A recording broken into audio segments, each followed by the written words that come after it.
Hello everyone, my name is Marina and you're on the Russian Language Club channel. I teach Russian as a foreign language in Moscow State University. And this video will be start of the general course Russian grammar.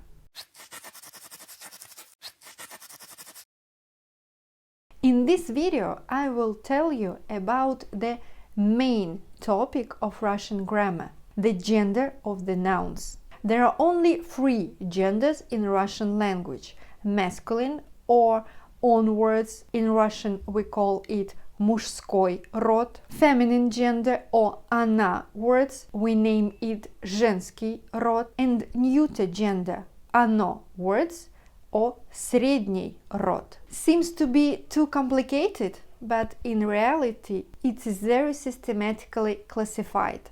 Let's look. Masculine or on words, they should end on the consonant, soft sign or y, like in these words: друг, паспорт, телефон, приятель, музей, Николай. There are some logical exceptions, as папа, дядя, дедушка, мужчина. These words mean man, male part of the family and society. Also, the short variants of boys' names. Vladimir has the short variant of the name Vova.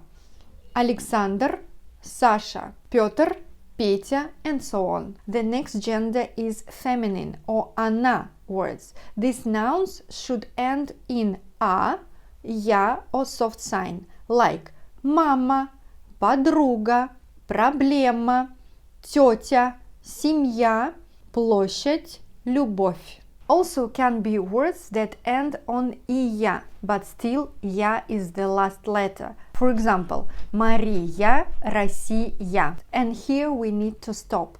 The words that end on soft sign can be 2 genders, masculine or feminine. You can watch the video about the logical systemization of such words. But if you just start to learn Russian language, I suggest you only to memorize the gender of frequently used words that end on soft sign. The third gender is neuter or оно words. These nouns should end on о or е, like озеро, вино, море, солнце, здание. And some exceptions for neuter gender. Время и имя – это оно.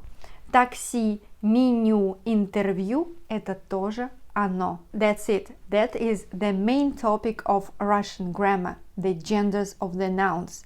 If you know this topic, you can succeed good results in your studying. But you should know how the nouns end in their indefinite form. In the comments below, you can find the article with the explanation of this topic and free practice tasks. Also, there is other information with materials that will help you to improve your Russian skills. And subscribe to the Russian language channel if you haven't already, not to miss the new useful episodes about Russian language. Plus, subscribe to the Russian Club on other social media: Instagram, Telegram and Facebook.